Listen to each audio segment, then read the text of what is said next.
Je, wajua sababu ya NIDA ya mtu kufungwa?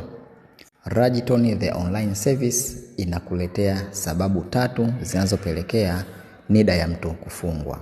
Sababu ya kwanza ni kutokuchukua kitambulisho baada ya kupewa taarifa kwamba kimekamilika.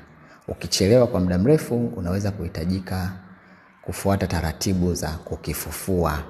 Sababu ya pili ni taarifa kutokulingana kwenye mifumo rasmi. Kwa mfano, majina au tarehe ya kuzaliwa vinapokuwa na tofauti. Sababu ya tatu ni kufuata maelekezo ya mamlaka husika pale ambapo kuna hitaji la kuhakiki au kusahihisha taarifa zako. Kama video hii imekusaidia, bonyeza follow kwa elimu, taarifa muhimu na huduma za mtandaoni.